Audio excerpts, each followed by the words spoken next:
હાલોલમાં ચાલુ રોડના કામ અંગે ગંભીર આક્ષેપો. હાલોલ પાલિકાનો વિકાસ કાર્ય અટવાયું. કોન્ટ્રાક્ટર કામ અધૂરું છોડી ગયો હોવાનું જોવા મળ્યું.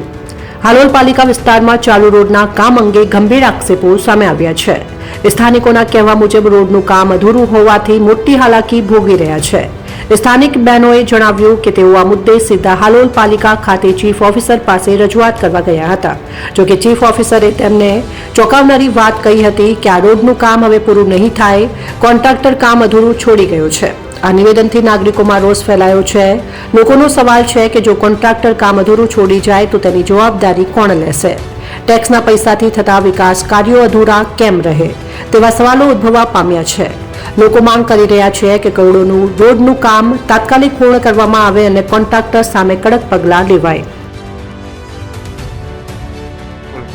અમે 6 મહિનાથી અહીંયા રોડ તોડેલો છે. અહીં કોઈ બી કાર્યવાહી થતી નહીં. અમે લોકો આવતા જતા હેરાન થઈએ છીએ. કોઈ બી કામ અમારે અર્જન્ટલી જવું હોય તો અમે બહુ પરેશાન થઈએ છીએ. અહીં એને કોઈ બી માણસ પડી શકે, મરી શકે, એનું કોણ કે જવાબદારી? જાન બી જઈ બી શકે, કોણ એમનું માથે લે? અમે લોકો કાલે પાટેલ આપણે આ મતલબ પાલિકામાં ગયેલા, ગૌરંગ પટેલ જોડે વાત કરી તો ગૌરંગ પટેલ એમ કહે છે કે આ તો રોડ નહીં બને, કે એ જે બી કોન્ટ્રાક્ટર હતો એ તો ગયો.